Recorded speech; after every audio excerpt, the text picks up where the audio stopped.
He's drilling Lee back there with both their cameras going. Okay. Yep. I think he needs to go to jail, and the whole mess can go down. Because he thinks he can just take it to court and get it dismissed. All right, guys, welcome back. We're about to watch an interview about an extremely controversial topic that could possibly change the world we live in. We're also going to watch this body cam footage of a man named Michael who is dealing with the same issues. The man I'm going to be interviewing, Cameron Wilson, is helping Michael, and he sent me this video. So we're going to go over the body cam footage. The topic is driver versus traveler. What sets this video apart from many others we've seen is the fact that Cameron has led by example and demonstrated what he's talking about and has won. I get to bring up all the points, and I get to stand up for my forefathers that died to secure the securities, liberties, and rights of every individual to live in the life and pursuit of happiness in every regard. We don't have kings anymore, bro.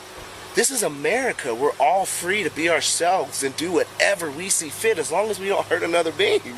And that's the beauty of America. That's why we had so many people die for us, man. I'm aboriginal to this land.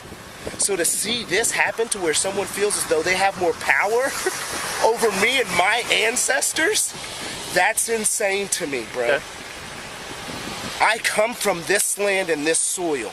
Most people that talk about this subject aren't willing to do it themselves. In order to validate their arguments, they're not willing to take the ride. But a lot of folks these days seem to be getting over that hump. There are several channels that have sent me their videos, and I've had to skip them because my channel has been shadow banned several times before for bringing this up. And they also like to slap a sovereign citizen label on my video, which is an oxymoron because you cannot be a sovereign and a citizen at the same time. You cannot be a free slave, folks. This is merely a discussion to find out why people believe they can travel on the road without needing a driver's license. Get ready to join a discussion that most people stay away from. Today we're diving deep into it, and I myself was impressed by this man's leadership, dedication, and commitment to opening his own eyes as well as ours. His channel name is Power Inherent to the People, and his name is Cameron Wilson. Get a notepad ready, folks, because you might just learn something new today. Without further ado, here's the video. Right now. Yeah, you got it on? Yes. Okay. I am not putting up with any of this constitutionalist or sovereign citizen BS. Whatever you want to call yourself, there's laws in the state of Washington, RCWs, that you have to follow to legally drive in the state of Washington. You can use the term travel, whatever you want to use. I don't care. You're operating a motor vehicle on public roads in the state of Washington. Public roads. Yes. Right? You have to obey traffic laws in this state. Your vehicle has to be licensed. Your trailer has to be licensed. You have to identify yourself when requested by law enforcement. Unless there's a crime, then I gotta identify myself. There is a crime. No, there isn't. Initially, you wouldn't identify yourself, which is a crime. You finally did. Yeah, because that's yes, not a crime, it is. though. It's a misdemeanor. You see, it's not a crime, though. It's a misdemeanor. In your eyes, it might not be. You know what a crime but all of us are going to tell you that it is. But you know what a crime is defined by the court? That there has to be corpus delicti, and it's under Title 18, 242. You guys are depriving. Okay, I'm not going with titles. I'm going with RCWs in the state of Washington. I'm not going to argue with you. Yeah, I'm not trying to. You are lawfully detained at this point. He is issuing you infractions. Yeah. Okay? Yeah, well, I'll take it to court. That's fine. In 25 years, I've never lost a case against somebody with your arguments. So yeah, that's fine. I got all the case laws and everything. That's fine. Yeah, so we'll see who wins, because, you know. Not a problem. I've done it before, so. Okay. Yeah. What's up, man? How are you? Man, I'm not feeling very good. You feeling sick or? Well, yesterday I was okay. I was like getting some stuffy nose. My throat was doing okay, but now my throat's kind of hurting. I can kind of feel it in my chest. You know, it's like that phlegm.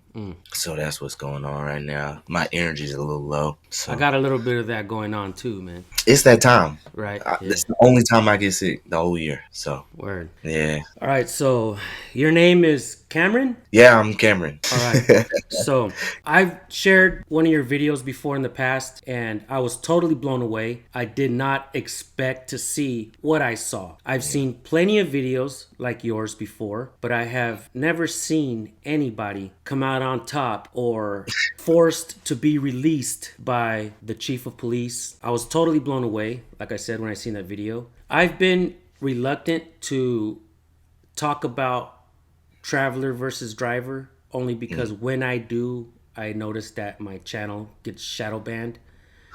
But I want everyone to know that's watching this right now, I want YouTube to know, if you guys watch this, that this, I personally don't have an opinion. I don't know yet. I'm trying to learn, and I have questions.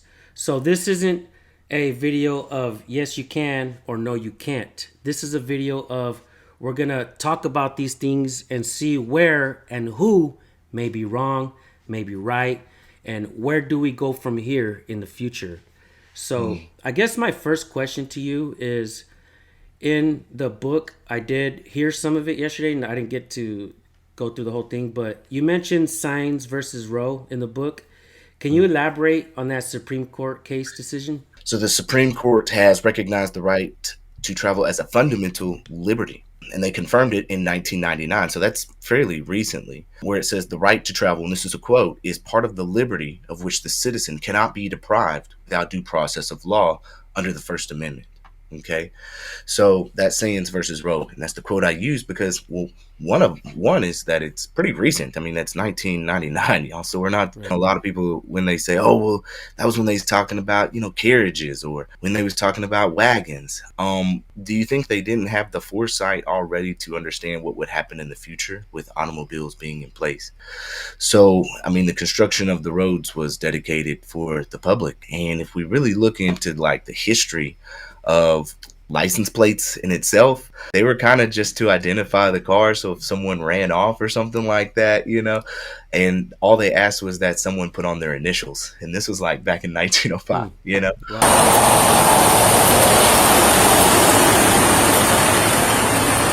So is that's a fake plate? So that needs to come off there. That's not a valid plate. It's a constitutional. But that one, that's a fake plate. That is a fake Those plate. need to come off. Okay. Those are evidence. And you should write him for displaying fictitious plates. Okay. I'll write him for that. The car, I can't do anything about because it's not being driven. Right. So I can't really touch the car, but it's on the trailer. You're not going to leave the car sitting in the parking lot. Well, and normally I would take the trailer and the car because I mean, do we really want to go that far? I have no way of proving. Are you writing in for any misdemeanors or is it all infractions? No.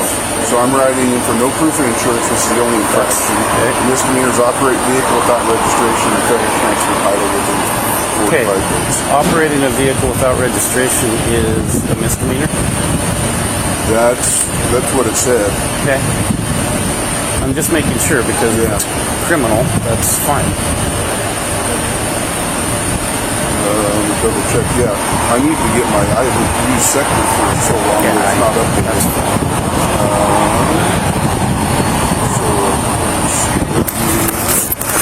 Let me call Ubers real quick. Yeah, so I mean the history of it is pretty crazy, but even if we go back and look at the history of kind of where it started, where they were just asking put on your license plates, to where it finally, the encroachment began with more statutes and more statutes, we can clearly see that the Supreme Court had always been stating that this was a liberty.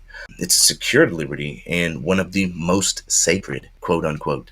So, I think we just really have to understand that we've been programmed to think that these are things that we need permission to do.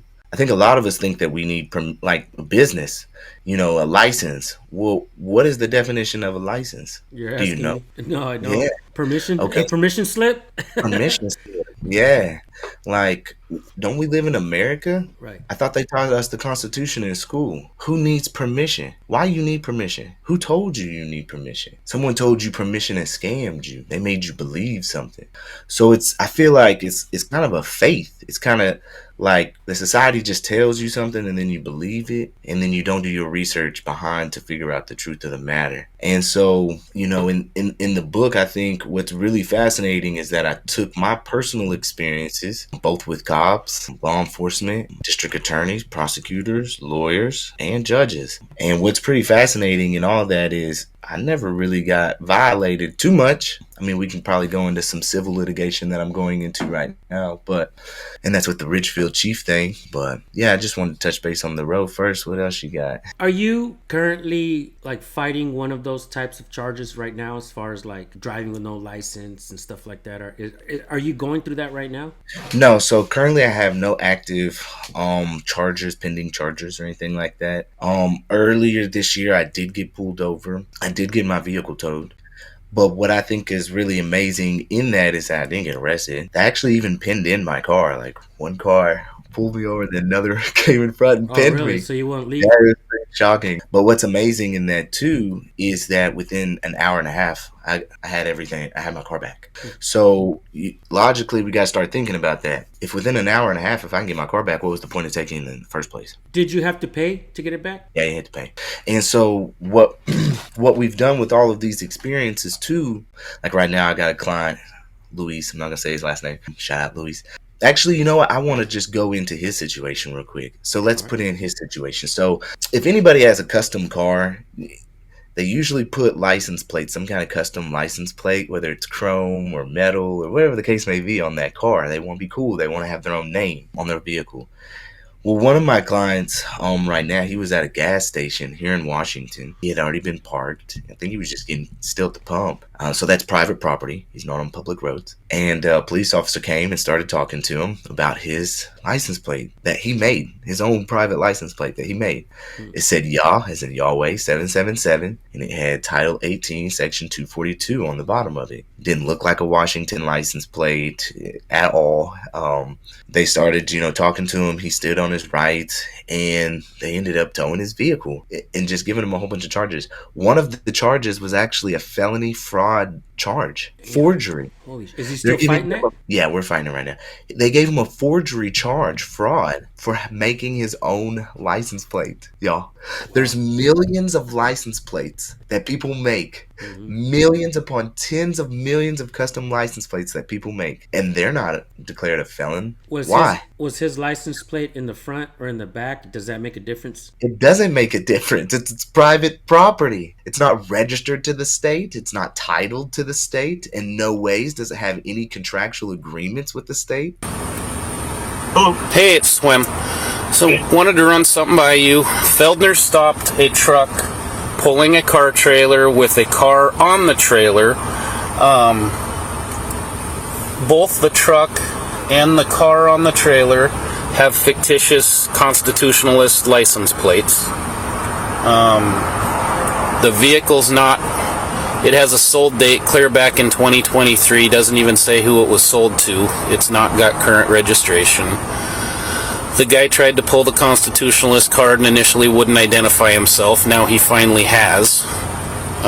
Travis is writing him for several different things. Do we have the right to take the fictitious plates off of the car that's being towed? You would have to look at the RCW, but I think you would need a warrant to get the one that's being towed. That's what I thought. And the trailer's not registered. There's no identifying marks on it whatsoever that he can find. He wanted to tow just the trailer, but it's hooked to the truck. I don't think we can do that. Do you have any doubt about the ownership? Were you able to... He has no documentation. No insurance, no registration, no nothing. No license? He did provide a license finally. When he knew that he may be going to jail. Should still be going to jail. I agree. So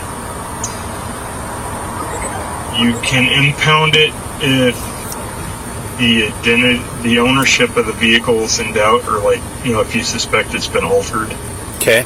So on the trailer, if they destroyed the VIN, or altered the VIN, you can impound it for vehicle identification. Okay.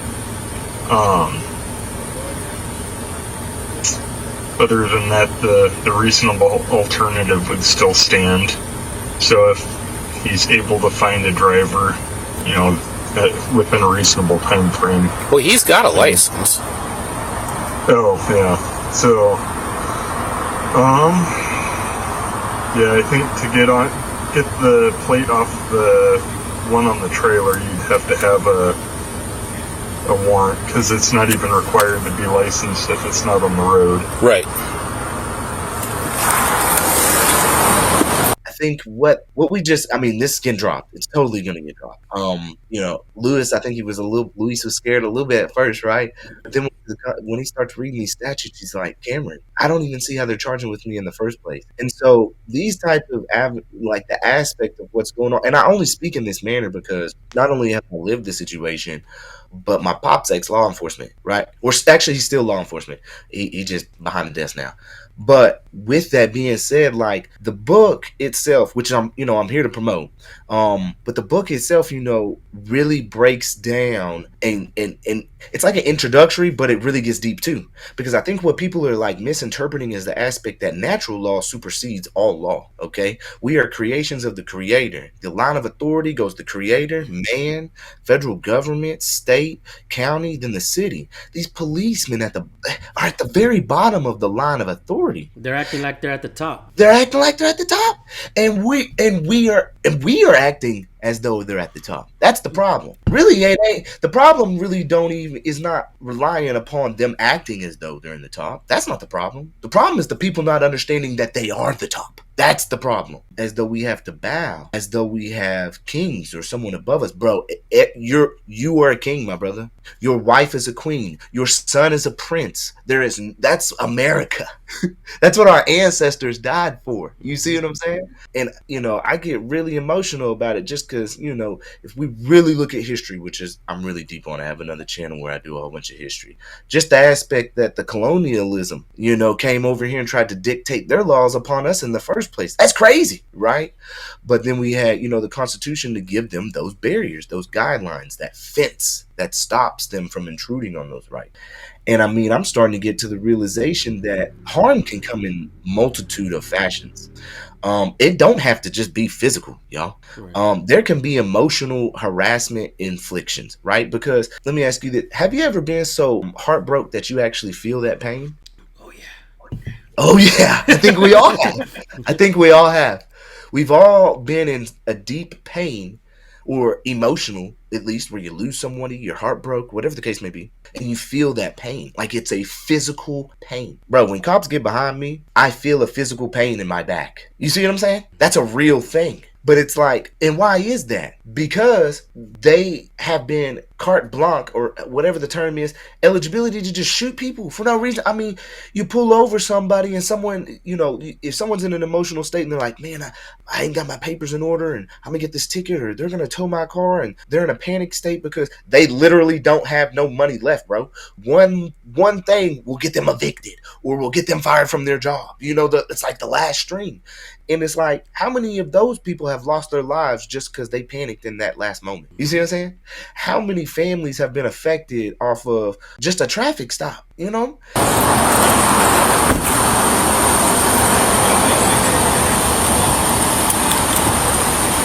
Oh, okay. It's not an altered trip permit. It's just one of those constitutionalist made-up license plates. But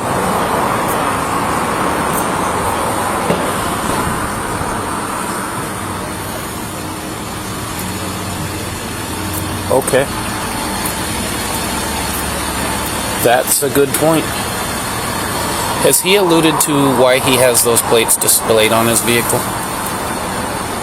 Because Evers is saying that you could arrest him for forgery, which is a felony, because he's using those plates in a fraudulent manner so that he doesn't have to pay to license the vehicle. Oh, yeah. No, I've not asked him about the plates, other than I ran them and they came back no record. Well, and it's the same plate for both the car, so yeah, they're just plates. Well, I'm just thinking we impound the truck, the trailer, and the car that's on the trailer all at once, and just to get the trailer identified, and the truck's not legally able to be on the road in the first place. That's what I'm leaning towards.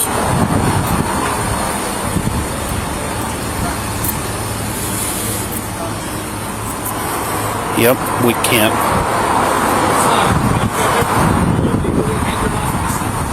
It's just a double axle, tandem axle car trailer, flatbed car trailer. No, it doesn't look like it. Looks like a legit, factory made car trailer. I mean, it's older, but And I think that's the bigger thing for this, for me at least, is educating the people so that they can have the power to eliminate the fear and then all of the problems that come with that fear. One of the things that I've noticed, we are starting to see more and more and more videos of people challenging this. Obviously, in many situations, people do not beat the ride. They do not beat, getting their car impounded, kind of like your situation recently. There's a woman, Autumn Coleman. I don't know if you've heard of her, but she's done the same thing as well. Her videos, her channel has not taken off. She's being shadow banned. She asked me to do a video of hers, and I didn't do it. I feel bad. My heart's broken just because of the fact that every time I try to do a video regarding traveler versus driver, my whole channel gets shadow banned, and I get like no views for like a month, 2 months, 3 months, and it's like I'm sitting there and I'm just like, I knew where I went wrong on YouTube, right? I don't know what the deal is, they say sovereign citizen and all that stuff, right? Yeah. There are questions regarding this whenever I have done videos like this. The one question that I always get, or the comment that I always get that talks about, oh, you fucking sovereign citizen. Even the people, not just government, will call us sovereign citizens, or the people who question authority, right? Yeah. But they have that question of insurance. So what is the deal with insurance? How, if we the people figure it out and we the people start to go down that route, right? What do we do? How do we solve the problem of insurance? Well, anybody can get insurance. You don't have to have a driver's license to get insurance. So that's a real thing. Before you used to have to, right? Yeah, before you used to have to. They used to be pretty, but there's just so many people that are unlicensed on the roads now. They're just like, hey man, we need to collect on this. We're missing out. What does that tell you though, right? What they does know. that say? That they know, right? But they were just cooperating with the system, The system, everything's in cooperation. It's kind of like right now with gun rights. Okay, so this is a big deal. A lot of people don't know this, but there's a case, Chevron. This case kind of allowed all your statutory and your municipalities, your states, all those courts to kind of lean on their own language and their own determinations within the state. Right. And then just kind of bypass any federal aspects on rights. They're just like, yeah, well, the state says, so we're going this. And in June of this year, that got repealed. The Chevron deference case, right? Yeah. So now that that's repealed, your right to travel is even more enforceable than it's ever been. Like ever been in time, at least within the past 30 years, let's say that, because that's been repealed. So they now have to go back to Supreme Court rulings more so than their own statutory rulings. Okay. So that's a big deal. And I don't think people are really recognizing that. I don't think that's really hit as hard as, I don't think people really understand that yet, because where it's focused at is gun rights for felons, right? So that's where it's being focused at right now. You got a couple of courts that have ruled in favor of constitutional rights for felons to own guns. And then, of course, in the same instance, some of the same Supreme Courts on different circuits have said, no, you still ain't getting them back. So we're in that period where we're in lingo between actually finally allowing felons, at least non-violent felons, to get their gun rights restored without going through extreme amounts of paperwork or just, problems and complications. Right. Yep.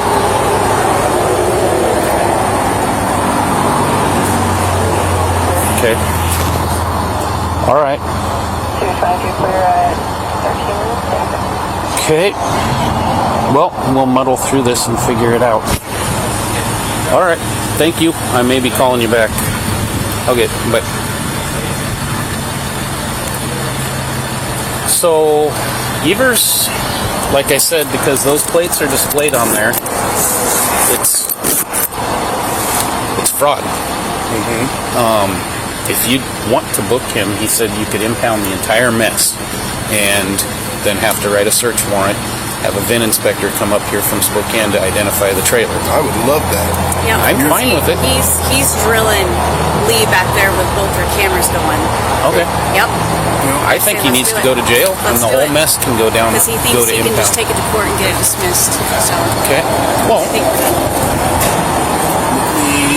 and then at the time of the search warrant, then you can seize the plates. Take pictures of them now. Yeah. Seize the plates during the search warrant. Okay, let me clear my back seat. Okay.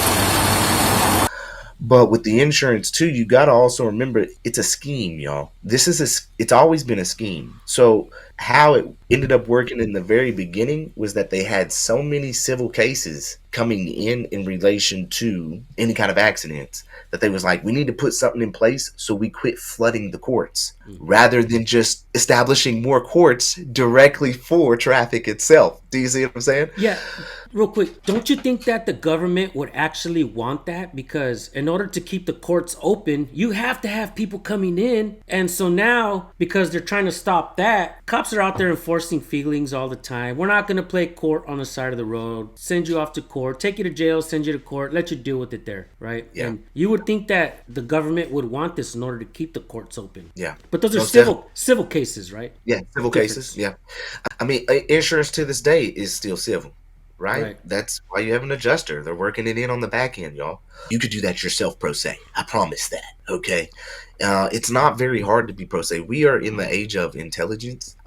Like AI, bro, is here, and there is nothing that you can't learn. Okay. You have literally at your fingertips a team of paralegals at any time. Right. I don't know what you need to go get an attorney for anymore. Okay. Bro, I talk about this all the time on my channel. I believe attorneys soon will become obsolete. You know, they want to get paid for the information they have. They went to school, they want to get paid. I get it. But we can't afford that shit. Not only do we have to pay for our own attorneys, we have to pay for government's attorneys when they screw up. Not only do we have to pay for their attorneys, we have to pay for the lawsuits. And it just doesn't make any sense how the system is being ran. It's a system designed for the people to never win, for the system to always win. Yeah. Well, only if you don't have the knowledge, right? It's designed to win only if you're ignorant of the actual rules. True. You know? So I think what's cool about this though too right now is there's some, you know, I'm not big on politics.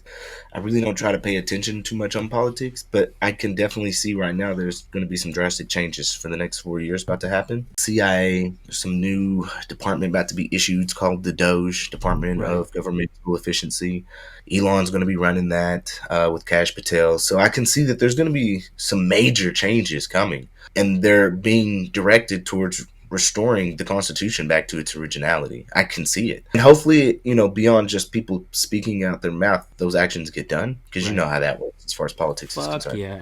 But at the same instance, earlier this year, I initiated a campaign called the Traffic Law Reform, and it's also a nonprofit organization. And this is for empowerment as well, just to give education to people in relation to these traffic laws and that the power in which you have and how, I mean, man, you know, yesterday I put out a video. We're going through let me finish this. So this traffic law reform, we got a petition. It's on change.org. And we're having people sign it. We're sending over these petitions over to senators throughout the states, representative on Senate, Congress levels as well, governors, just to kind of inform them and get the conversation going, because they're not as educated as well on this. And then also what I think is pretty cool is, like I was just speaking about the attorney aspect, is all of the cases that I've gone through on the citations aspect, as far as, you know, like violations, tickets. I've always represented myself, followed my own motions, and I learned so much in all of that. I even had one attorney after I got done. I turn around, I'm in my blue suit, I'm in my blue 3-piece. You dig? I'm looking nice, bro.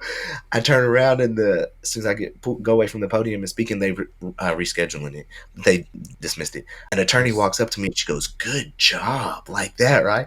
And then as I go out into the hallway, I'm waiting, and another attorney asked me, he goes, "Hey, I just wondered, what law firm are you from?" And I'm just like, dang, bro, they really think I'm a lawyer out here. So that's like so cool. No, I think by learning and putting yourself into the situation, whether you win or lose, the judges are going to respect you if you're standing on it. And I had a course that I put out. It's called the Right to Travel course. And I was selling that bad boy. And the reason I was selling it is because I know people are always going to ask questions and need help later. And people would be like, "Oh, well, why not just give it out for free?" Because if I give it out for free, you're going to ask questions, and then you're going to think I'm an asshole if I just don't answer you and give you those questions. So at least give me a little money so I can answer some of your questions, because I know you're going to have some. But by releasing this book, we put the course out for free. So now the course is free for all. Wow. And it's like, yeah, I'm so excited to put it out for free, because I think, you know, Lewis's situation with that, them giving him a forgery, fraud, felony charge for making his own license plate, I think is the most ridiculous. But I've also recognized that other people are going through the same experience, right? I'd rather have you do it, and I'll just stay down here. Let me go talk to Lee real quick. Give me 1 minute. Jason. Lee.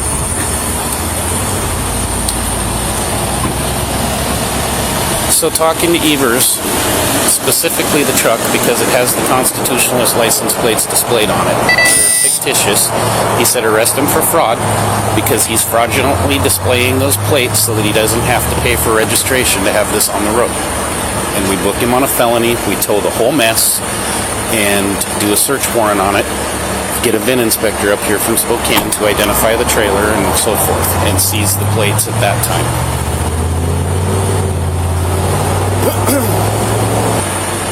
Evers thinks it's fraud? He does. He thinks that displaying these plates because they're not legitimate plates is the same as using an altered fake trip permit.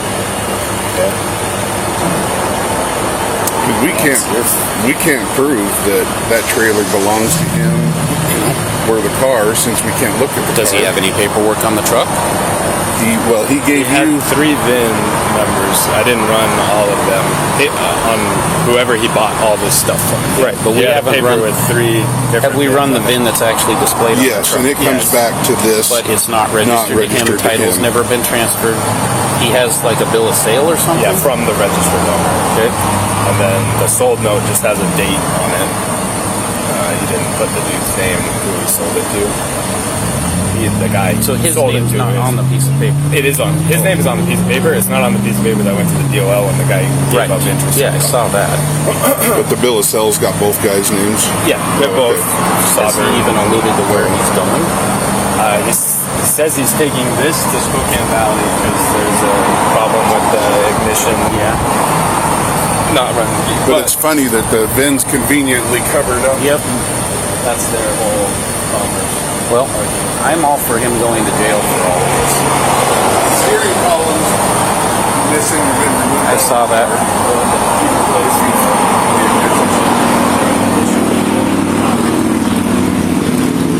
So he's taking it to Spokane Valley.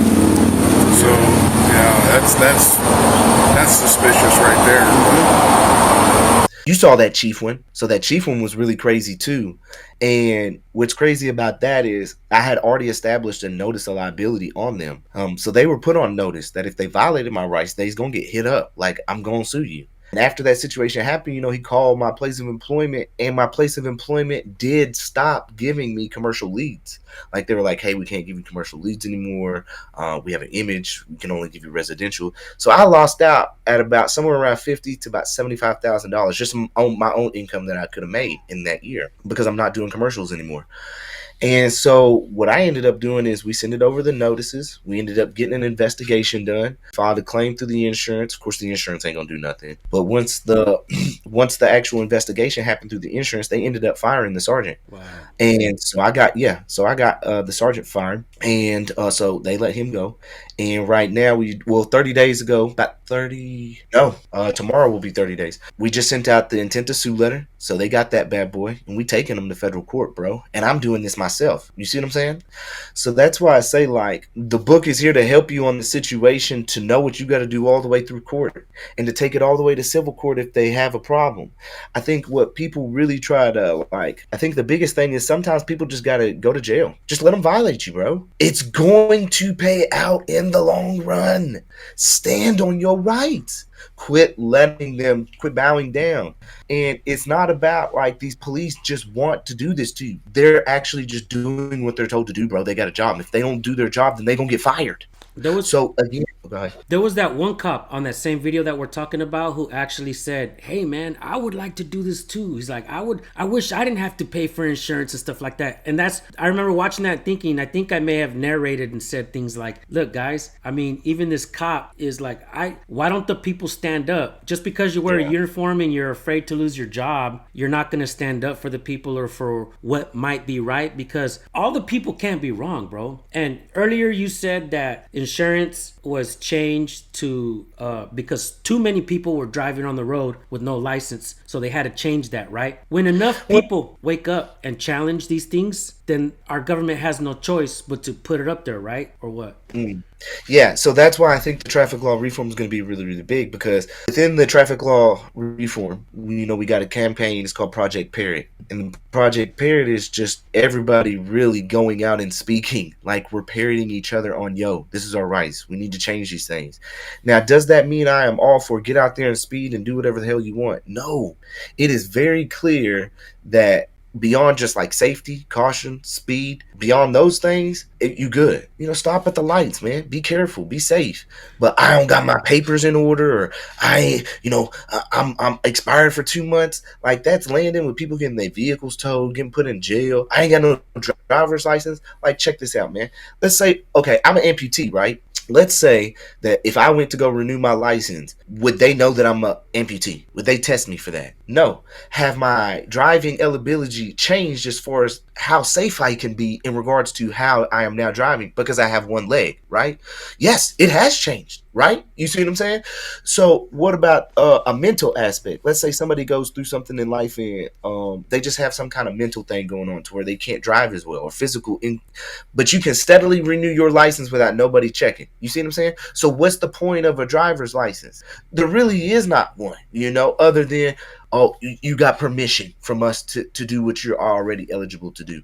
So I think it's dumb in that regard. But in this book, I think, we just go back, I got 11 chapters in this bad boy, and it goes back to natural law, natural rights, which is every single one of us has every right to travel however the hell we want to, man. We've had highways on this land of America, which was known as Mexico, which was known as Tlapalan, which was known as several other names before it was known as America. We had highways back then, bro. So, there wasn't no, we did get to the point where there were toll barons and robber barons on the road, you know what I'm saying? We ain't got that no more. But the aspect that you have all individual sovereign free, your sovereignty to truly freely travel on these roads, and then it's been dictated and it's in case law and it's so numerous. And I'm going through so many hours right now on a new series where we're just running through this. I'm giving extra information in support of the book too. But I really think the book has everything there. I know this book gonna do really well on bestsellers. I got a lot of good reviews right now. I'm giving, it's really hitting. So we got it in a hard copy, but I also got it to where it's in an audiobook. I'm assuming you was listening to a little bit of it. Yeah, I listened to about 30-45 minutes of it yesterday. Okay, cool. Yeah, good. What do you think of it so far? There was some things in there that I believe leads us down a road where we can do our own research.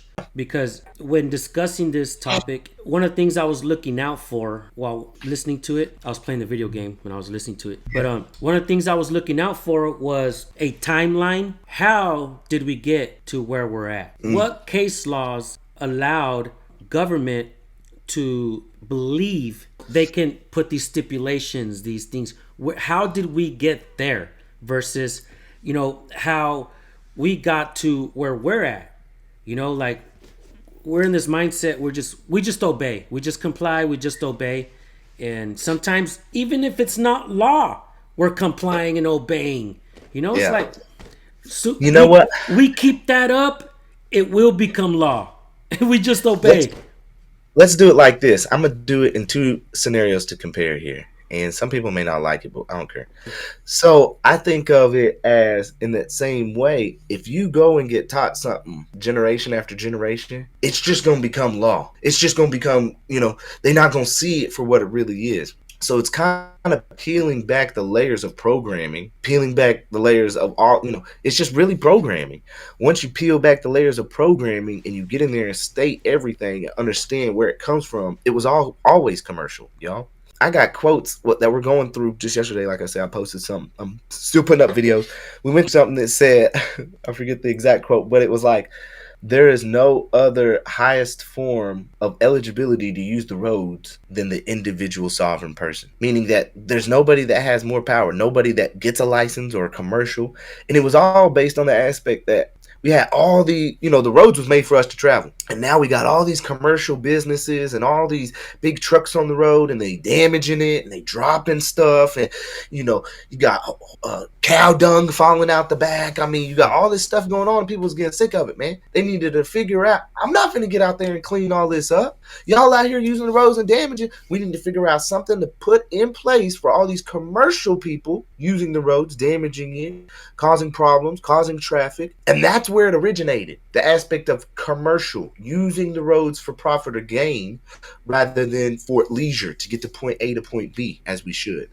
And that's where they started implementing the aspect of licensing, license plates. It was just a tax. It was a tax for the commercial or use of the roads for commercial gain. And that's where it began. I did a video for a woman called Michelle's Mobile Media, her channel. She got a seatbelt ticket. What I didn't know before I did the video was that California law doesn't allow cops to pull you over specifically only for a seatbelt. I didn't know that. I've been pulled over for seatbelts before. Many people have been pulled over simply for seatbelts and have gotten tickets. But now I'm reading the law and I'm reading it, and it states that cops can't just pull you over for a seatbelt ticket alone. But that shit's been happening for years.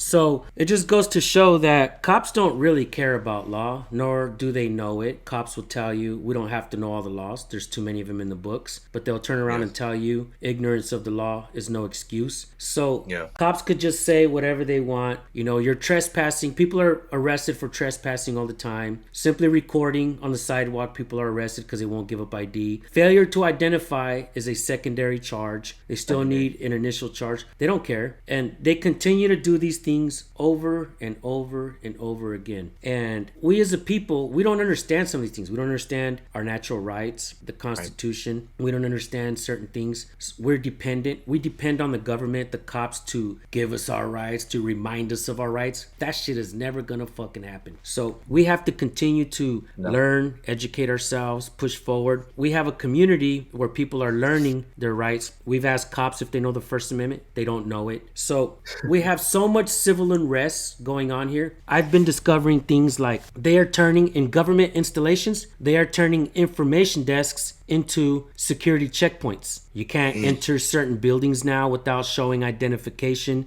Give a reason why you're there, yada, yada, yada. So while politics is going on, and here we are voting, expecting one person or the other to save us from something, right? We're all confused. We're not studying. We're not learning. We're a dependent people. We believe that someone's going to come in and fix things for us. In reality, we the people can create the change that needs to be done. We just need to have more communication, more agree to disagree, more understanding, more trying to figure it out. Hey, if we can't come to an understanding today, let's continue the topic tomorrow, right? Let's talk it out. Cops arrive on scene and they're not willing to discuss law nor look it up really quick. They're not willing to do that, even though they don't know all the laws. There's too many of them in the books. But the people come in and say, hey man, hold on, I got rights, yada yada yada. Oh, you're a sovereign citizen, fucking going to jail, bam bam bam. And it's just, we the people have forgotten the power that we have. Like you said, we are at the top. We are acting like we're at the bottom and the cops are at the top. What can change that? A knowing. It really is a mindset.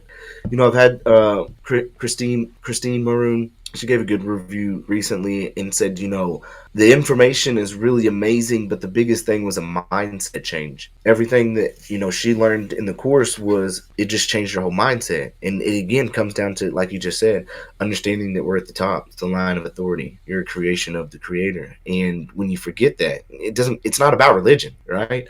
At all. You can be whatever religion. But yeah, it's like you're a creation of the creator, y'all.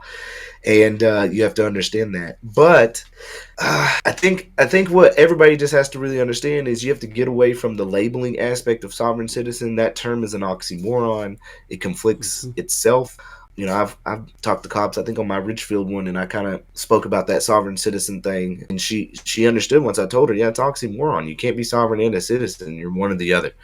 You're either free or you're in a contractual agreement with the state. But what's cool is that ever since I started this, we've learned so much, right? Like people used to be like, well, just turn in your license. Well, now we know you have to actually submit what's called a surrender form with the DMV.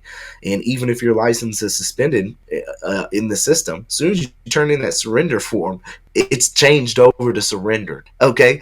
So that contract is null and void. So that whole we're driving on a suspended license thing, that's eliminated by you sending in a surrender form. It's literally that easy. Enlighten us on that a little bit. Yeah. So what ends up happening is when you go in, see the whole licensing aspect as far as title is concerned, registration is concerned, is they put in a theft prevention program for vehicles. And this was in relation to the whole register aspect of it, registering and title. Of course, when you put in a title, you're giving ownership over to the state and you just have the allodial. So you're just a holder in due course. You don't own the original MCO, which is the manufacturer's certificate. So what ends up happening is that when you go and get your license, you're actually giving up your right to travel freely for a privilege. You're giving up your right to travel freely for a privilege to use the roads in commerce, commercial gain. In that, they're not explicitly telling you that you're doing so, but you are.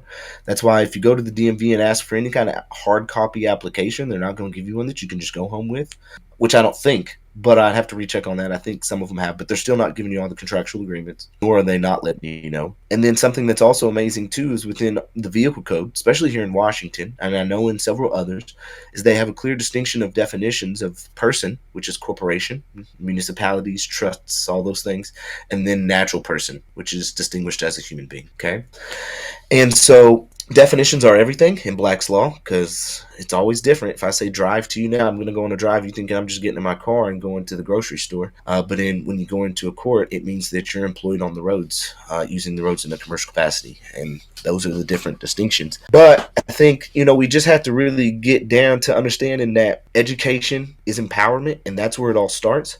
And if you surrender that license, if you go through, you can call DMV and just ask them the questions or look up in your DMV surrender form. You're going to see this surrender form. You turn it in.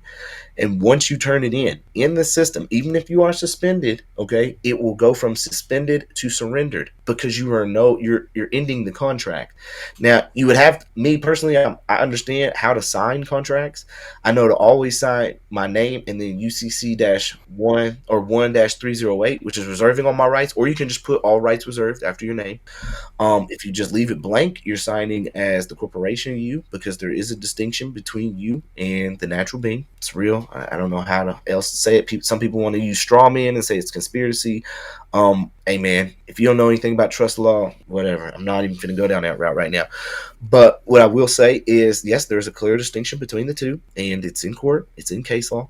So you just got to turn in that surrender form to your DMV, and that ends all contractual agreements, and that stops any kind of suspensions that you may have. And the next time you get pulled over, you're going to be able to say, and they're going to verify with you that, yeah, it shows in the system as surrendered. So a lot of times people be like, oh, I'm going to get that passport, and I'm going to be a national and all that. You can go get that too. But is it every time going to say in the system, do not detain, do not arrest? No. I'm telling you, I got people in law enforcement, okay? If you do that, if you go, let's say I go pick up a surrender form, right? And let's say I pick up two and I send one to James Freeman because he was recently arrested. Yeah. And he just confessed that he hasn't had a license in a lot of years. 10 years. And, I'm with him on that. I'm with James Freeman on that, right? I'm like, fuck that. Right? So let's say I go pick up a contractual, a surrender form, and we're gonna fill it out. What happens when you surrender? When you fill out that surrender form, you turn it into the DMV, and let's say your license is suspended. You can no longer get charged for driving under suspended license. What would be the charge? Nope, you wouldn't get. You'd get. It would go back to no driver's license. So no operation. Wow. So in other words, you don't get. You could still probably get your car impounded or. Yeah. Well, see, the thing is about it, man. Like, it's weird because when I had my private plates on my wagon, I never had my car impounded. If you recall as well, that cop in Hood River, remember him saying, "No, I get it. You're traveling. You're not driving." So he confirmed that they know, right? They know. That's the biggest. Yeah, they know. And I like Amy for that. I really appreciate it. That helps. But what I will say is you have all remedy. That's the thing, y'all. If you're going to stand on your right, do it all the way because there's always remedy. So when I say that I had my car towed earlier this year, right? Guess what? There's a tow hearing for that. You can go get a tow hearing for that. Did you not know that before you go to court, you can set up through the administrative aspect, through their municipality or their administrative county, city courts, right? Statutory courts. You can have a tow hearing. You have that tow hearing, okay? State what you need to state on the record. Have the cop come through, state what he needs to state on the record. Get it all recorded and on the record, okay? Why? What are you doing? You're establishing that your due process rights were violated. They have to give you notice. You have to give an opportunity to cure that notice, and then there has to be a judgment on that. They can't just take your car, bro. That's violation of due process. So that's what I'm saying. Like, people may think of it initially, if you're going to do this, you should have a little bit of extra money in the bank, okay? Don't be out there on your last dollar doing this, bro. Like, have some money in the bank to be prepared to get your car out the impound, okay? It shouldn't be that much. Tally that up. When you go, and as we teach in the book, with all the motions, you know, the right to travel course is now free with all of the motions. You get all the templates, all the updated templates in relation to the Chevron deference. I mean, we're really staying up to date on everything. We're not just giving you old stuff that don't work, y'all. I am absolutely fine with him going to jail for a felony if we think it fits. And like I said, Peters felt that it fit.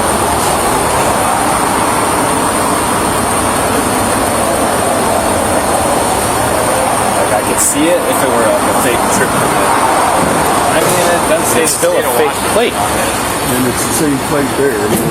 Right. It's his custom plate. Yeah. And it's the same plate on both vehicles. Right. But it's not a plate that we can run. State of Washington on it. So he's attempting to... It's fraud. Yeah.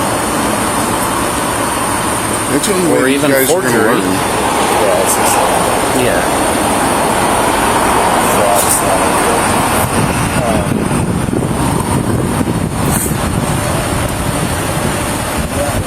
Sure his kids aren't even where they can see him. How many kids does he have? 3 That are here? Yeah, they're all in the car. With his crippled wife. Who's the female that was standing outside? That's his wife. Oh, okay. She's got a bad foot. And we probably haven't even addressed if they have somebody that can come pick them up. No, we haven't They got... just moved up here from Yakima. They're living here? They're somewhere in the county. Yeah. They moved up here from the Yakima Valley. We can address that, but So they might have somebody to come get them then if they're moving we up can here. transport them or I'm something. sure they're more constitutionalists. I think what's amazing is that, you know, now people are going to start utilizing it and they're going to start trying. Well, let's say they try in court and they fail. Let's say they get found guilty. What happens? They don't go to jail. What happens? They going to get sent a fine in the mail. Hey, you need to pay this much amount. Who's going to enforce that? As long as you go to court, there ain't no warrants.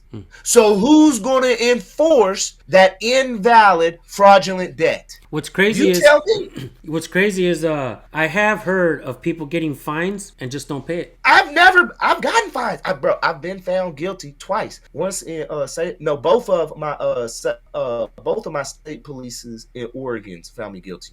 They had a huge hella kangaroo court. I mean, it's horrible. And then they want you to pay $240 for an appeal. Now, could I go through and file for the fee to get waived? Possibly. Could I say I want to go and raise it up to the Supreme Court? Possibly. But what do I care if how you going to enforce or impose me to pay anything? You ain't going to come garnish my wages. You see what I'm saying? You ain't going to put it into collections. So who's going to collect on that? It's sitting in their statutory offices somewhere in their administrative court. That's kangaroo.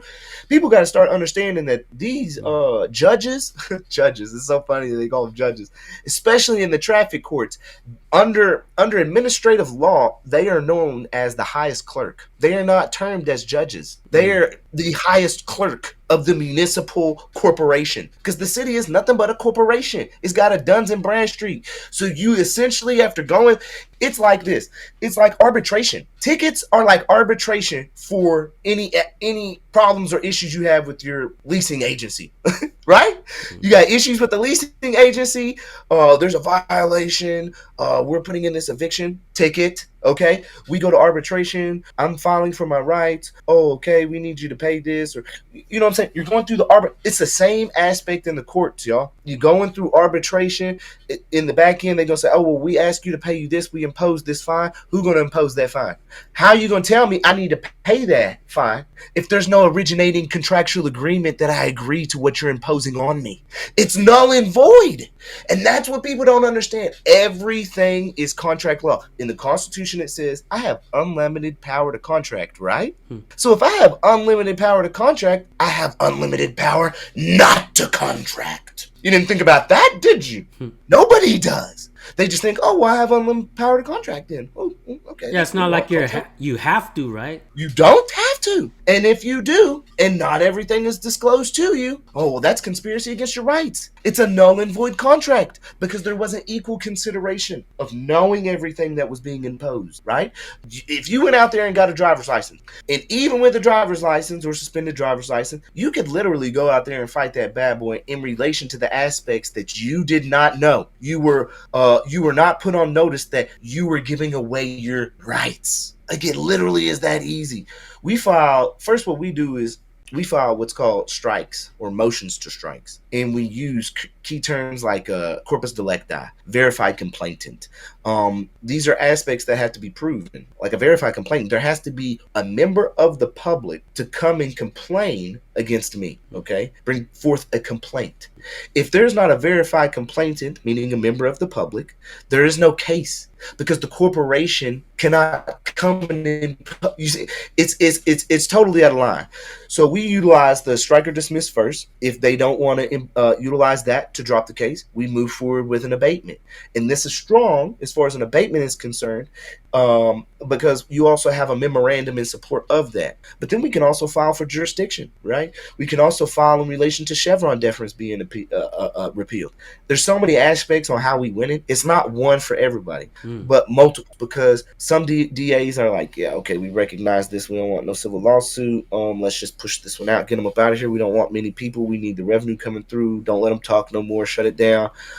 Some are going to be a little bit harder. No, we're imposing this, and we say we're going to play hardball because we're a little low on money right now. We haven't been ticketing many people, and we still beating those. Like I said, my boy Lewis, I can't wait to get his testimonial when this is all said and done. It's going to be so huge, y'all, because he's not very good with his English. And, you know, he's coming through and they're trying to, you know, because he's not so good with English, they trying to say, oh, well, we're going to give you a court-appointed attorney. And he's like, I'm not finna be a ward of the state. Like, he said presenting myself instead of representing, you know, I'm presenting myself, you know. But he's doing great and he's filing these motions. And I know he's going to win. And it's just from empowerment and knowledge. So it's usually what happens. That's what came last time. I stopped one of these was another constitutionalist. My Uncle Mike. Huh? My Uncle Mike. Oh. Gotcha. I don't know. It's up to you. If you just want to write him stuff and let him go, that's fine. But I still think that it's a bookable offense by all means. Yeah. No, the fact that there's not even a pin in that. No pin, no plate. The car's dash or the steering column's been messed with. Well, I'm not even worried about that. Yeah. I'm worried about the plates that are displayed on it. No, they're going to learn. I have no problem taking them. Okay. Hang on, let me see if I need to move. You good?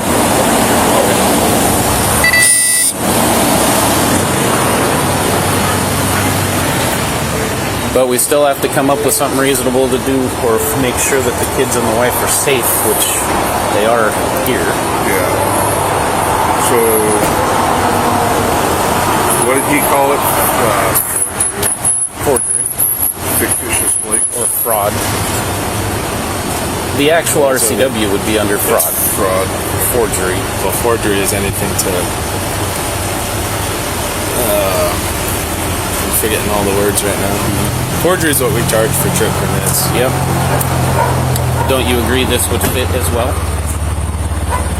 A fake trip permit and a fake license plate are the same thing. Yeah, I mean, you're defrauding the state through the state of Washington. It's fake plate. Okay, here's something that I wanted to touch on. Cops seem to have absolutely no patience for people questioning authority or trying to figure out the law right then and there. Cops act like they have no patience. We don't have time for this. We're not going to play court on the side of the road. We're not going to play on the side of the road, judge and jury on the side of the road. And cops always act like they have no patience for the people to question authority. So because so many people are questioning this, the law is not clear. The state likes to make us believe that the law is clear, but a lot of people, either the state is confused or a lot of people everywhere are confused, right? Yeah. Should there be something implemented within police policy, some kind of federal fucking oversight over police or something where it says, when you have a person on the side of the road questioning this, maybe we don't have time to have discussions or yada, yada, yada. But should the police approach this issue differently without brute force and compliance, without towing people's vehicles or taking people to jail? Should there be some kind of different or some kind of policy in place for cops to deal with this a certain way? Yeah, most definitely. And that's what leads right back to the traffic law reform. If we look over the past 4 years, there's been over 3,600 deaths related just to traffic stops alone in our nation. And you may be like, oh, well, that's only 3,600 people, and that's 4 years. It's not that very big. But you got to look at how many people are affected from those 3,600 people that died. You know, fathers with nothing left. They're just gone with no help. So I know people don't necessarily want to kill other people. I'm sure there are people out there that do want to kill people. There's some evil people out there, but I don't think cops' whole intention is to go out there and kill people. You know, I really don't have anything bad to say about good cops. I'm not going to say all cops are bad in general. I'm really not. I'm here to work with cops. I'm here to work with law enforcement. I'm here to get back to us as a community standing against the evil powers. I'm not going to say it's government, but there are evil powers that want to see us conflicted, that don't want to see us together, that don't want to see us strengthen as a community, that want to see us strengthen as one group of people, because it doesn't matter about your color. It doesn't matter about your race. We're all one people, and we all have values, morals, integrity, and traditions that are all based on family and how great life is. And so, like I said, with the traffic law reform, I think with that, what we're trying to achieve is the elimination of the papers scheme, right? Having your papers in order, which I like to call, I think that's probably the biggest problem that we have that leads to just so many deaths and then just so many people financially being hurt. Because it's not like these traffic violations are hurting any members of our public, right? It's hurting us. We're not hurting anybody when we're getting these tickets. It's the state hurting us financially. And for what? Your papers aren't in order? Well, that sounds, like Nazi Germany. That sounds like something I don't want to be a part of, and something that our country and so many of our ancestors died for, to ensure that freedom. Yeah, I mean, it's crazy. So I think, the traffic law reform campaign which we're working on, I think we've gone really deep into the aspect of putting things together, which is the elimination of just the registration aspect, ticketing system itself. It's just gone overboard. It's just hurting every citizen. And it really is not benefiting anybody. I mean, drunk drivers, cool, get them off the road. You see some drunk driving going on, let's get them off the road, bro. We don't need nobody hurt. So you're not even anti-police. You're not even like what they say, sovereign citizen. You don't believe in not having a government. You don't believe in not having police. And that brings my next question, I guess. I wanted to ask this earlier, but you kind of reminded me. You do believe that there should still be police on the road enforcing things like what? Speeding or dangerous things, right? Okay. I think speeding should be regulated. Bro, I lost my leg in a car accident, okay? So, do I think that we should be cautious? Yes, man. My grandma gonna be driving on the road. My grandpa gonna be driving on the road, bro. Like, we don't need you out there speeding, have my grandma being fearful of you wanting to do all that. There's areas and places for you to go speed. You want to go speed? Bro, there's racetracks. You can go do that. You want to go get your thrills off, bro? Go ride you some ATVs or some dirt bikes. Maybe go get you an electric bike. You know what I'm saying? Right. It's a big thing down in Cali. I know it is. Sir Ronster, shout out. I just look at it like this. All of these kids are out here riding on these electric bikes that go 60 miles an hour. They don't need no driver's license for that, do they? They sure don't. So why do you? Because you got a car? You got a car? Electric bikes out there going 65 miles an hour, man, on them streets. They don't need no license. Why? What's the difference between a motor and an electric? So, I mean, we got to just get down to the logical aspect. Logical, man. It's just logic. And I think cops do want to focus their time more on crime than do you have your papers in order? So, man, at least that's what they tell me. I gotta say, man, that I didn't expect to have this conversation and come out of this with a hopeful mindset. Because I'm not gonna lie, bro, I felt like I almost gave up. I'm like, this shit is not gonna work. But then along the way, I've seen more and more and more and more people challenging this. Well, you want to know why, though? You want to know why?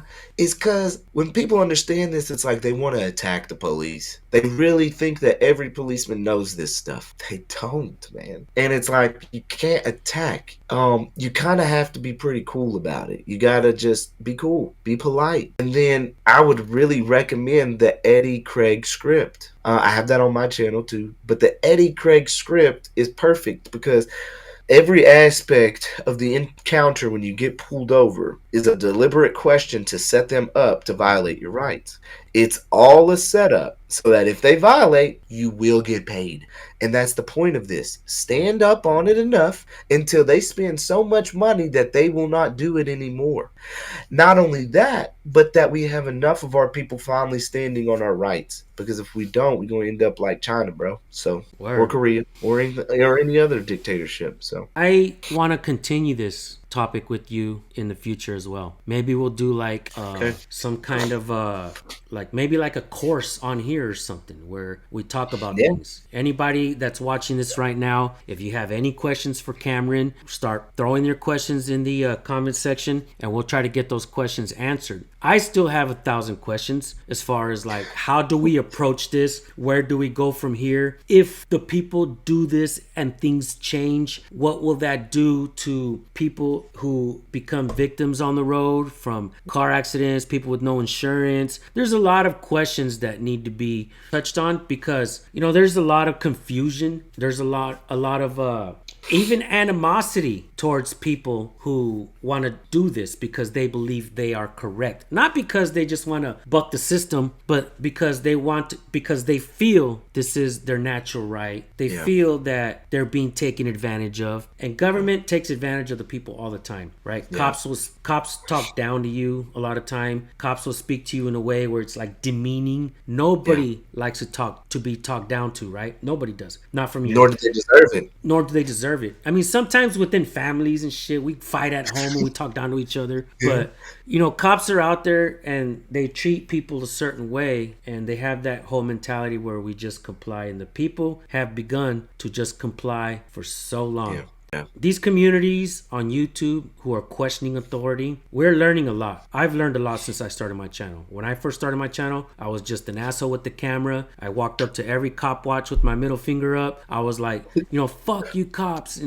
But now, you know, I'm of the mindset like you kind of, and many other folks as well, where am I still a statist? Kind of. I still believe we should have cops to go solve crimes, murders. Yeah. We do have software like CODIS where they, you know, check blood, DNA, and they solve crimes. Why isn't this software being used more? Why aren't cops being used more to pull out these files, cold case files, investigate? You can't watch one episode of cold case files where you don't hear a family member, friends say things like the cops screwed up the investigation, right? Yeah. And so even then, I personally believe we still need cops. I don't want to go out there and arrest these felons who robbed a bank or murdered someone. I don't want to do it. I want to pay somebody to do it. But I don't want to pay for cops to go and treat the people like we're being treated, being talked down to, being treated with brute force and compliance. Just obey, just comply. We back the blue. We don't even know the First Amendment or the Constitution, even though we swore an oath to it. We don't know. We don't care about your natural rights. We're going to call you names like sovereign citizen. And it's just, you know what they say, without cops, politicians are just people with bad ideas. So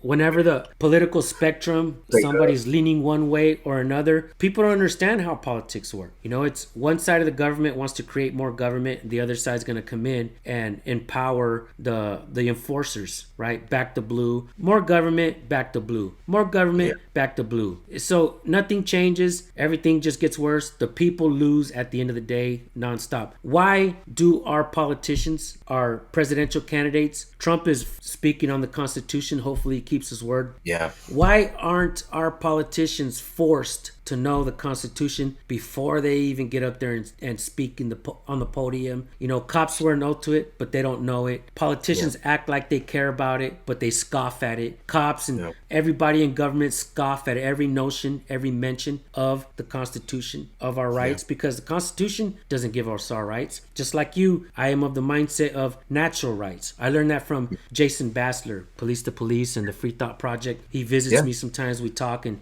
I was like, human rights, and he's like, I don't like to look at it in terms of human rights, because where is this coalition of humans? Where do you have to be born at? They are natural rights because you are naturally born into these rights. And so, you know, certain things like, for instance, citizen, I don't call myself a citizen anymore. There's certain things that I'm learning along the way. Do I consider myself a sovereign citizen? Nope. I understand that's an oxymoron. Do I believe cops act like sovereign citizens? Yeah. They act like the laws don't apply to them. And it's just where we're at right now, man. Something needs to change, because it's not a sustainable system for the people. It is a sustainable system for the government to keep growing into this giant monster where the people just comply and obey, and the government gets bigger. Cops and politicians have more and more umbrellas of protection to bring them from the bottom to the top and put us from the top to the bottom, kind of as you put it. Yeah. That's the biggest thing. It's just knowledge, man. And it's not being rude. It's not being disrespectful. But no, like I said, you know, I do have law enforcement that I talk to. I have one here in the neighborhood that I just talked to last week. We had a good conversation. Yeah, man, they don't want to have to enforce it either, right? Because how they feel is every time they go to that car, they don't know if they're going to go home. They don't know if they're going to go home. Just like they don't know if they're going to have to shoot somebody, right? So it's kind of a fearful thing for them. It puts them in anxiety. And then what ends up happening is, from what I've been told, is that every time they go to a car, because of bad situations that's happened before, they're already prejudging that person. So they're just, you know, it's like everybody just becomes this, rather than giving, you know, true respect and honor to every person, because every person's different. It just becomes everybody's the same, and they just get treated the same. From one person I know, he feels as though it's kind of made him a bad person, and he sees how he's changed who he was. So I'll leave it at that. So what's your first name, ma'am? Huh? What's your first name? Jasmine. My first name is Jasmine. Okay. What's your name? Mike. Mike. Nice to meet you. You too. So your husband? Yes. Okay. That's my son. He's going to jail. Okay. Okay. This is getting impounded. Why? Because it's not legal to be on the road. Really? Yep. I'm not going to argue it with you. I'm just telling you what's happening. Okay. My concern is for you and the kids. Obviously, we don't want to leave you stranded. My understanding is you guys just recently moved up here from the Yakima area. Are you living in Stevens County somewhere? Okay. Do you have anybody that you can call to come get you? Probably not. But you said it's not registered at all? It's not registered at all. So It was registered. It was at one He got point. it from to my dad? your dad, and your dad released interest in the car. Right. Now So there's no legal owner of the car. so how are we gonna collect it if you say somebody needs to be registered to it? If it's our He has to title the transfer. He has that bill of sale thing from your dad that has all the bins and stuff on that it. has that information. Yeah, he has to take that to the DOL and transfer the title. And get actual Washington So does State that mean I license have to plates on it. claim my children too? What do you mean? Yeah, because they're my children. Do I have to register them to the state too? No. This has to do with That's the my vehicle, not with the property. I mean, kids. these are my property, right? Okay, if that's how you So want to look this at is it. my property too? Okay.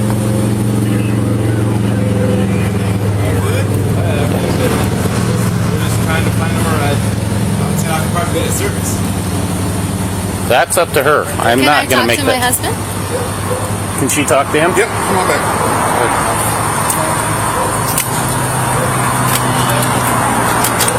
We were trying not to let the kids have to see him in custody, but that's up to you. It's happened before. Okay. 108 control. we're going to need an impound tow for the full-size truck and a tandem axle hitch pull car trailer with a car on it.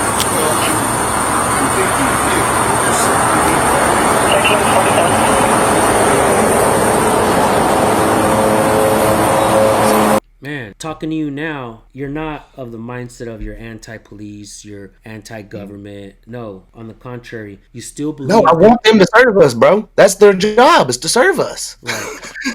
Let's just get them to serve us, you know? Because hopefully one day I can become a servant of my people. I mean, I'm already a servant of the people. I'm working to help everyone's rights. So hopefully in the future, I mean, I'm doing a lot of this for myself. I'm doing this a lot for my daughters and my children.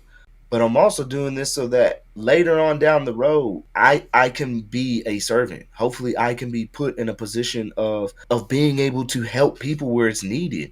Because, you know, this generation, I think our generation specifically, we're coming in and changing a lot of things. There's just a whole mindset of hopefully it comes back to, you know, you would think the people from the 60s would have came through and changed it. I guess that didn't work out. But I don't know. Hopefully this generation can come through and start making some changes. And it really depends on, first off, just the education.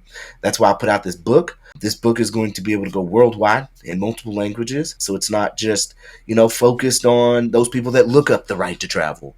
It's actually, here's my experience and what has happened. And here's all the case law that backs me. And so that's why I made this book, is because it's going to go from the young to the old. Anybody and everybody can read it. And it's not necessarily of screw the police. It's like, hey, here's the laws and here's where we got. And hey, I've won several times now in court with my rights confirmed. And maybe you should too if you'd like. So yeah. I have a quick proposal. Yeah. If there are any cops watching this when I upload it. Oh, cool. Yeah. If there's any cops that want to do an interview and talk about this, because I do believe this topic right here needs to be discussed by both sides, right? Yeah. Yeah. Because I'm in the middle here. I don't know. I'm trying to learn here, right? And I want to be able to have that discussion, have Cameron ask questions, have Cameron answer questions, have the cop ask questions and answer questions as well. I think this topic should be discussed so we can either agree to disagree or figure out a common goal, a balance here, so that we could figure it out. And we don't have these situations where we're on the road and it becomes dangerous, or it becomes, you know, an ego push for the cop to just comply and do what you're told, and the people are like, hold on, man, hold on. It's like, yeah, I would love any of you cops that are on there, ex-cop or even a policymaker, you guys are watching this, email me at recordpolicenow@gmail.com. I'll try to set up an interview between a cop or a policymaker, myself and Cameron, and we'll just keep bringing forth this topic. We're gonna have as many discussions as we can, because I don't know, I'm doing my best to learn. I want to learn. I want to present this information to the people so they can question these things, so they can take it to their policymakers, their law enforcement, chiefs of police. Let's get this topic and let's discuss it, because there's so much confusion out there. There are a lot of people putting themselves at risk right now, right? Because they are the people out there right now, yourself, a couple other people that are doing this, they're really putting themselves at risk. And you guys are doing it for everybody else to have freedom. So I think we the people should get behind you, have these discussions, and let's figure it out, right? Yeah, so we can get it to the next level. Then we can get it to Congress. Yeah, next level, man. In Congress. Get traffic law reform, man. And I think that's a great idea, dude, to get some cops in here and have a real true discussion. I think that's gonna be amazing. Yeah, that would be really cool. Let's do that. I would enjoy that. What's that? Is he illegally pulling? Well, it's more than that. He's got the fake license plates displayed on the truck, on the car. No license or identifying numbers on the trailer at all. So there's more. It's pretty convoluted. There's a lot of issues. Bottom line is this whole mess can't legally be on the road. It's not licensed or insured or registered or anything.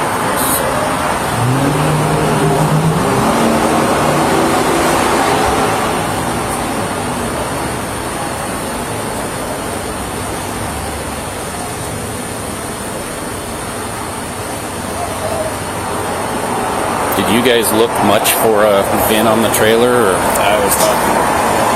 Okay.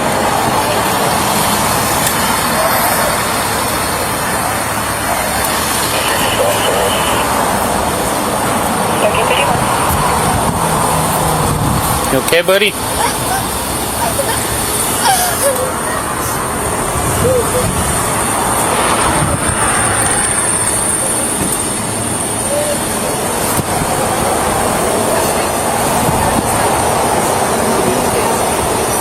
And Cameron, time is short. We got to cut it. It's been over an hour. I think I'm going to go ahead and present this in its entirety because it was really good. It was really good. Yeah, cool. Let's do this again soon. Okay, brother. You're down in Cali, right? California. Okay, I might come down soon. I'm just up here in Washington, so. Real quick, when was your car accident where you lost your leg? When did that happen? 2011. 2011? Mm-hmm. So in the video, I didn't even know that you had lost your leg, or maybe I just don't remember. Yeah, I lost my leg. But I just got a new foot last week too, bro.